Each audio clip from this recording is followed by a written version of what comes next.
मैं एक पाकिस्तानी जासूस 70 की दिहाई में भारत में एक अहम मिशन पर भारतीय आर्मी हेडक्वार्टर में दाखिले के लिए कोशां। एक आर्मी कर्नल से ताल्लुकात बना चुका हूं। पूरी कहानी सुनने के लिए चैनल को सब्सक्राइब कीजिए और वीडियो को लाइक कीजिए। वीडियो पसंद आने की सूरत में इसे शेयर कीजिए और कमेंट करके हमें बताइए कि आपको हमारी वीडियो कैसी लगी। तो आइए कहानी की तरफ चलते हैं।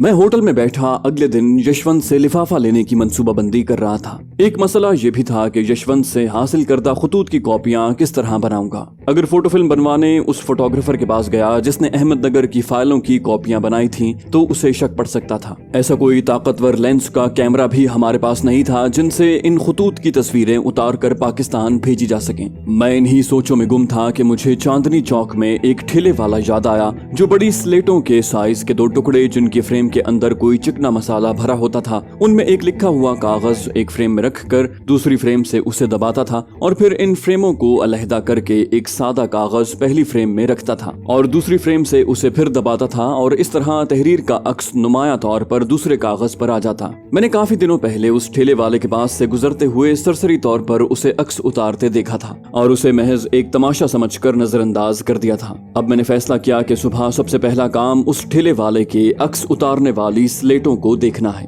अगली सुबह 10 बजे मैं चांदनी चौक जा पहुंचा। ठेले वाला आ चुका था। मैंने उसे अंग्रेजी रिसाले का एक वर्क दिया जो मैं हमरा ले गया था। उसने 2 मिनट में अक्स उतरा हुआ कागज मेरे हाथ में थमा दिया। मैंने उस कागज पर जोर से उंगलियां फेर कर देखा कि कहीं अक्स उतर तो नहीं जाता। अक्स जाफरानी रंग का और पुख्ता था। ठेले वाले ने मुझे महलूल से भरी बोतल दी कि जब अक्स धुंधला जाए या उतरने लगे तो बोतल के महलूल से रुई भिगोकर पहले वाली स्लेट पर फेर दूं और उसके खुश्क होने का इंतजार करूं। एक दफा महलूल से तर स्लेट से 40 से ज्यादा अक्स उतर सकते थे। गर्जे के जब मैं मुतमईन हो गया तो मैंने स्लेटों के 4 सेट और 4 बोतल महलूल खरीदे जिनकी मजमूई कीमत 250 रुपए अदा की और वापस होटल चला आया। मेरा एक मसला तो हल हो चुका था, लेकिन दूसरा मसला यशवंत से लिफाफा वसूल करना था जिसके मुतालिक मैं कोई कतई फैसला न कर सका। इस अमल में हर तरह की एहतियाती तदाबीर के बावजूद खतरा था कि यशवंत ने हमें पकड़वाने का कोई इंतजाम न कर रखा हो। यशवंत के सामने सिर्फ मैं जाहिर हुआ था। मेरे साथियों के मुतालिक उसकी मालूमात सिफर थी। लिहाजा अपने साथियों के बचाव के लिए मैंने बिलाखिर ये फैसला किया कि यशवंत से लिफाफा मैं ही वसूल करूंगा। मेरे साथी मेरे तहफ्फुज़ के लिए इधर उधर मौजूद होंगे लेकिन सामने नहीं आएंगे।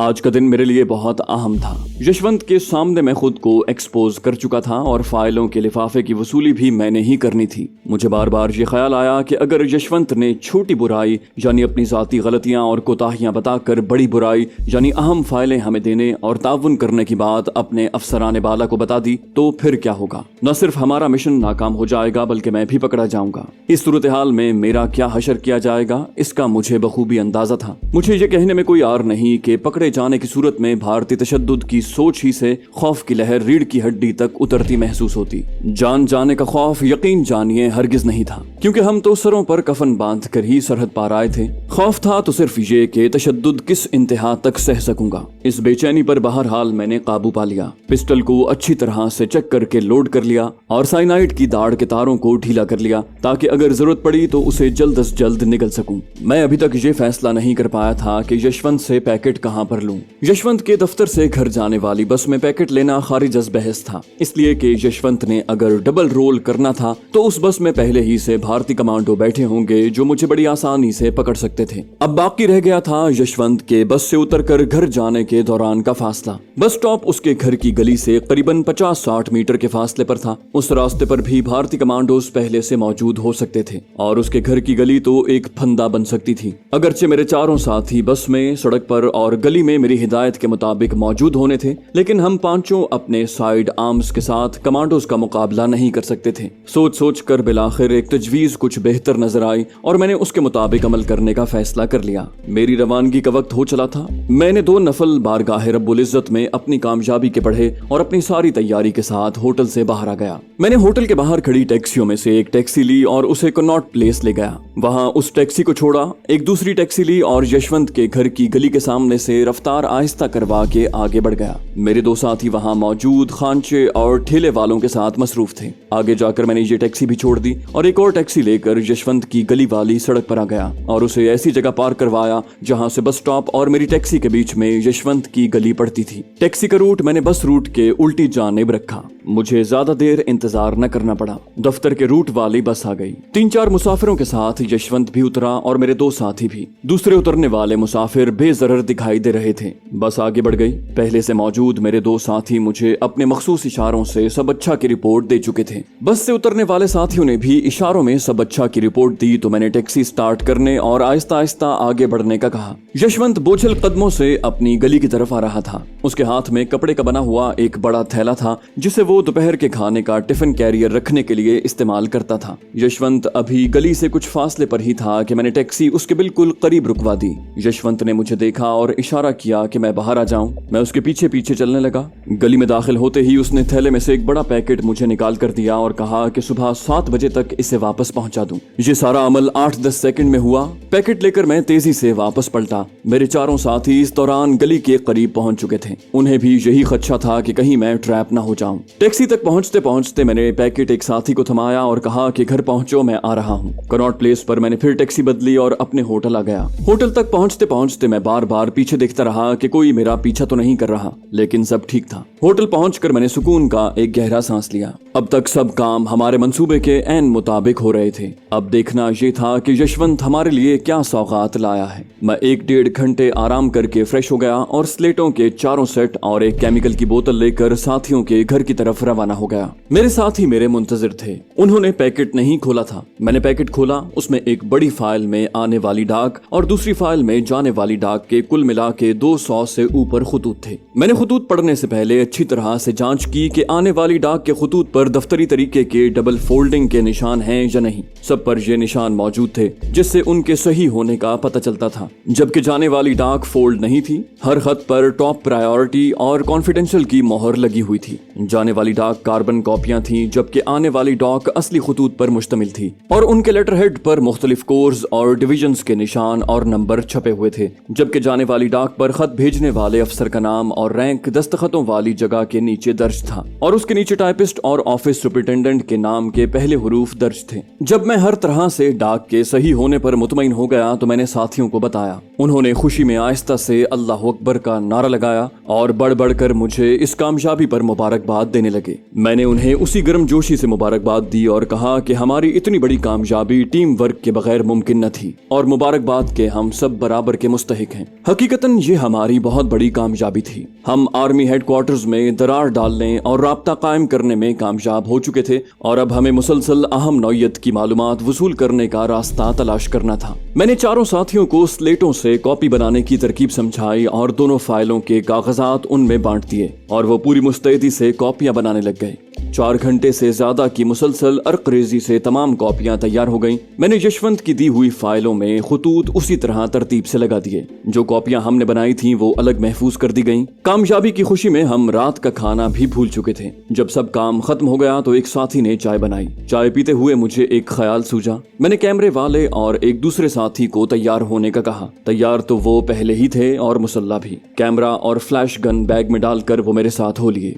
रात के करीबन 11:30 बजे होंगे जब हम यशवंत की गली में पहुंच गए। तंग गली और टिमटिमाते हुए 1-2 सरकारी बल्ब गली का अंधेरा दूर करने की कोशिश कर रहे थे। मैंने कैमरे वाले साथी से कहा कि यशवंत के घर के दरवाजे के बाहर वो मेरी और यशवंत की ऐसे पोज में तस्वीर उतारे कि मेरी पुश्त हो और यशवंत का चेहरा हो और मैं फाइलें उसे देते हुए इस तरह पकड़ूंगा कि फाइल कवर और उस पर लिखा हुआ साफ पढ़ा जाएगा। दरअसल साथियों के घर चाय पीते हुए मेरा ख्याल अचानक एक फाइल कवर पर गया। यशवंत ने अपने दफ्तर में जल्दी या घबराहट में भेजे जाने वाले खतूत की कार्बन कॉपीज ऐसे फाइल कवर में लगा दी थी जिस पर ऊपरी एक कोने से नीचे के दूसरे कोने तक एक मोटी सुर्ख पट्टी बनी हुई थी। उस पट्टी पर बड़े हुरूफ में कॉन्फिडेंशियल और फाइल कवर के ऊपरी हिस्से पर बड़े हुरूफ में आर्मी हेडक्वार्टर्स लिखा हुआ था। इसी फाइल कवर ने मुझे ये काम करने पर उकसाया था। मेरे साथी ने यशवंत के घर के सामने पहुंचकर कैमरे को फोकस करके अपनी जगह संभाल ली। दूसरे साथी ने पिस्टल निकाल कर हमें कवर किया। मैंने यशवंत के दरवाजे पर लगी घंटी बजाई। थोड़ी देर बाद यशवंत की बड़ी टीचर लड़की ने दरवाजा खोलकर पूछा। मैंने कहा एक जरूरी काम से यशवंत साहब से मिलना है। वो लड़की गालिबन सोई हुई थी, बड़बड़ाती हुई अंदर चली गई। उसके थोड़ी देर बाद ही यशवंत धोती संभालता हुआ बाहर आया। मुझे देखकर उसका रंग फक हो गया। वो गुमसुम सवालिया निशान बने खड़ा था। मैंने उसे कहा देर से आने की माफी चाहता हूँ, सुबह मुझे एक जरूरी काम से आगरा जाना है, इसलिए फाइलें लौटाने आया हूँ। ये कहते कहते मैंने सुर्ख पट्टी वाली फाइल पैकेट से निकाली और यशवंत के हाथ में देते हुए कहा, आपका ताउन हमें बर वक्त मिलता रहे तो आपको हमारी तरफ से कोई परेशानी नहीं होगी। ठीक उसी वक्त फ्लैश लाइट चमकी, यशवंत के मुंह से बेख्तियार चीख निकली और वो उछल पड़ा। मैंने यशवंत के कंधे पर हाथ रखकर उसे दिलासा दिया और वो बार बार मेरे कैमरे वाले साथी की जानिब इशारा कर रहा था, जो तस्वीर उतारते ही तेज कदमों से सड़क की तरफ चला गया था और सिर्फ उसका साया ही दिखाई दे रहा था। मैंने दूसरी फाइल और पैकेट यशवंत के हाथ में देते हुए कहा, कोई बात नहीं, अपना ही आदमी था। यशवंत ने घबराहट में अटकते हुए कहा, उसने तस्वीर उतारी है। मैंने मुस्कुराते हुए जवाब दिया, हाँ उसने तस्वीर उतारी है, सिर्फ हमारे ताउन को मजबूत बनाने के लिए। यशवंत के साथ गुज़श्ता 30 घंटों में जो कुछ हुआ था उससे उसकी हालत गैर हो चुकी थी। वो सर झुकाए निगाहें अपने पांव पर जमाए खामोश खड़ा था। मैंने उसे कहा, परसों शाम 7 बजे मैं सराय बैरम खान के उसी होटल में आपका मुंतजिर हूँगा। आप अपने हमरा टॉप प्रायोरिटी और इंतहाई क्लासिफाइड अहम मालूमात के कागज लाएं। आपने अब जब हमसे ताउन करना शुरू कर दिया है तो फिर झिझक कैसी। परसों मुलाकात के बाद आपके शिम्मी के बालाखाने पर जाने का भी माली बंदोबस्त कर दिया जाएगा। यशवंत के चेहरे पर मायूस सी मुस्कुराहट आई। मैंने फौरन ही कहा, मिस्टर यशवंत, मुझे इंतजार करना बिल्कुल पसंद नहीं, लिहाजा ठीक वक्त पर पहुंच जाएं। और दूसरी बात ये कि हम दोस्त हैं, लेकिन मेरी हिदायत पर अमल करते वक्त मुझे बॉस समझना, इसी में तुम्हारी भलाई है। वो हल्की सी मुस्कुराहट जो यशवंत के चेहरे पर चंद लम्हे पहले नमूदार हुई थी खत्म हो गई और मैं उसे मजीद कुछ कहे बगैर वापस चल दिया। हमें कवर देने वाला साथी भी ओट से निकलकर तेज तेज चलता हुआ मुझसे पहले ही सड़क पर पहुंच गया।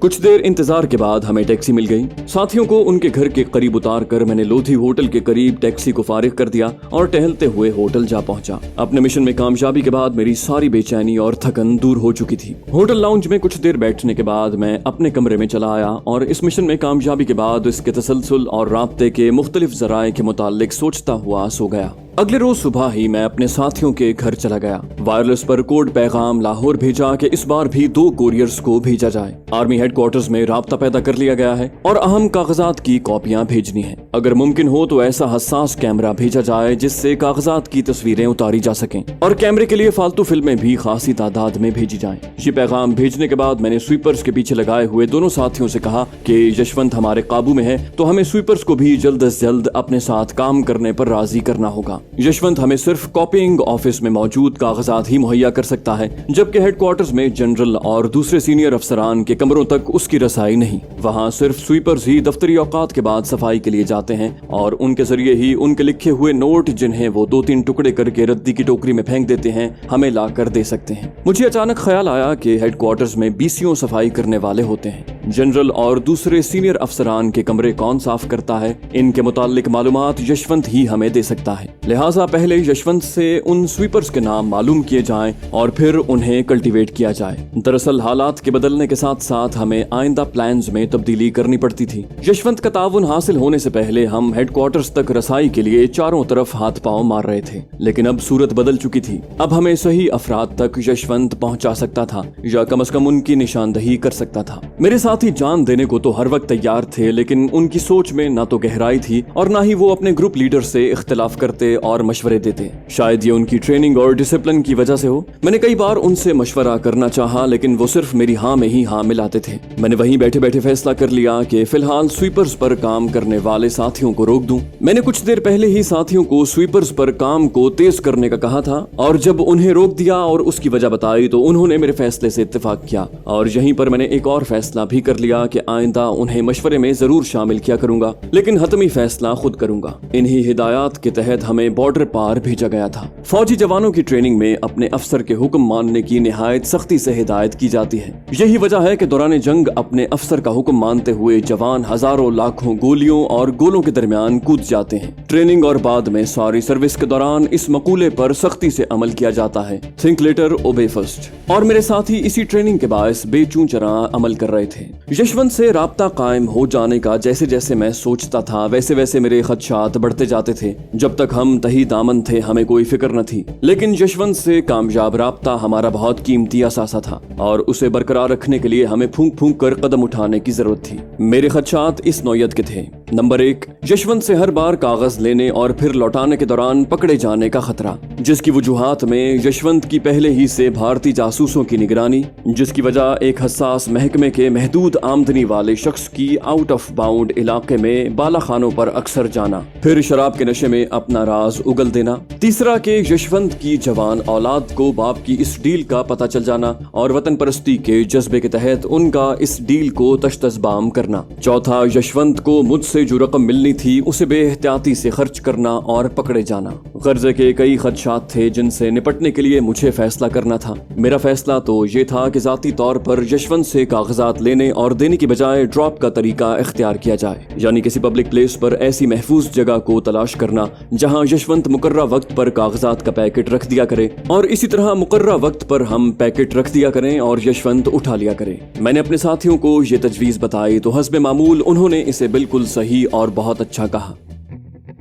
अगले रोज शाम को यशवंत ने मुझे सराय बैरम खान के रेस्टोरेंट में मिलना था। इस दौरान मुझे ड्रॉप के लिए महफूज जगहों का इंतखाब करना था और दूसरे मुझे अब खासी रकम की जरूरत थी ताकि यशवंत को रुपयों की नकेल डाले रखूं। ऐसी अशद जरूरत के वक्त मुझे अपने हमदर्दों से राब्ता करने की इजाजत थी। मैं साथियों से रुखसत होकर कपड़े की मार्केट में पहुंचा। दिल्ली पहुंचते ही मैं शुरू के दिनों में अपने हमदर्दों के ठिकाने देख चुका था ताकि बवक्त जरूरत तलाश करने में दिक्कत न हो। मैं मार्केट में एक हमदर्द की दुकान पर गया। मैंने चिट पर रकम और अपना कोड नंबर लिख रखा था। ये थोक कपड़े की मार्केट थी। मुझे दुकान मालिक का हुलिया और शनाख्ती नाम पहले ही बता दिया गया था। फिर भी तसल्ली के लिए मैंने दुकान के मालिक का पूछा। दुकान के अंदर एक कैबिन में वो बैठा हुआ था। मैं उसके पास गया और रस्मी गुफ्तगू के बाद मैंने शनाख्ती नाम लिया। वो एकदम चौंक उठा और कहा, फरमाइए क्या हुक्म है। मैंने चिट उसके हाथ में थमा दी। चिट पढ़ते ही उसने एक डायरी निकाली। शायद उसमें मेरा कोड और हुलिया दर्ज था। उसने चिट डायरी में रख ली और दराज खोलकर 20,000 रुपए मुझे दे दिए और मैं फौरन ही शुक्रिया अदा करके दुकान से बाहर आ गया। मैं पहले भी अर्ज कर चुका हूँ कि इन हमदर्दों को हमारा महकमा गैर मुल्की करेंसी में हमारा लिया हुआ पैसा अदा करता था और हर हमदर्द के पास हमारे महकमे की खासी रकम महफूज होती थी। मार्केट से बाहर आकर मैंने टैक्सी ली और ड्रॉप के लिए मुमकिना महफूज जगहों के इंतखाब के लिए यशवंत के दफ्तर और घर वाली सड़क के कई चक्कर लगाए, लेकिन मुझे कोई मुनासिब जगह नजर न आई।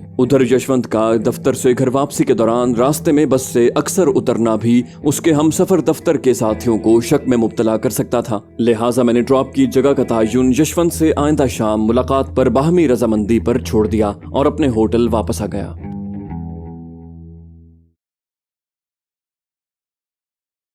तो दोस्तों, ये थी हमारी आज की एपिसोड। उम्मीद करते हैं आपको हमारी कहानी पसंद आई होगी। जाने से पहले इस वीडियो को लाइक कीजिए और शेयर करना मत भूलिए। कमेंट करके हमें बताइए कि आपको हमारी वीडियो कैसी लगी और अगर अभी तक आपने इस चैनल को सब्सक्राइब नहीं किया तो इसे सब्सक्राइब कीजिए और बेल आइकन दबाकर ऑल नोटिफिकेशंस ऑन कर लीजिए।